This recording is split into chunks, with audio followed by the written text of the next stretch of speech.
எலியாப் சொல்றான், எனக்கு தெரியும், நீ போ, வீட்டுக்கு போ, இங்க இருக்காத, போ, ஆட்டமே போ. முகாந்திரத்தை தேட உன்னை விட மாட்டாங்க, நீ முகாந்திரத்தை தேடக்கூடியவனா மாறு. நீ எழும்ப விட மாட்டாங்க, நீ எழும்பக்கூடியவனா மாறு. உன் வாழ்க்கையில் நீ ஏதோ ஒன்றை செய்யணும்னு நினைக்கப்பாரு, அதை செய்யறதுக்கு ஒரு கூட்டம் விடாது. நீ அவங்க முன்னாடி நீ தேடி ஜெயம் பெற்றவனாய் மாறு. பாருங்க, அவங்க தோற்றுறாங்க, இன்னொரு கூட்டத்துக்கிட்ட போயிட்டு நிற்கிறாரு. என்ன நடக்குது, என்ன விஷயம் கேட்குறாங்க. இந்த மாதிரி வராங்க, இந்த மாதிரி இருக்கு. அவனை மேற்கொள்ள எங்களால் முடியல. பாருங்க, இந்த மனிதன் முகாந்தரத்தை தேடுகிறவர் தன்னோடு தேவனோடு இணைக்கிறார், தன் தேவனோடு இணைக்கப்பட்டவராய் மாறுகிறார்.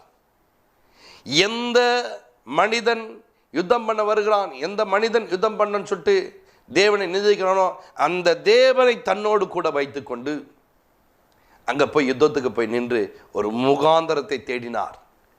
அவர் சிறந்தவராய் மாறினார்.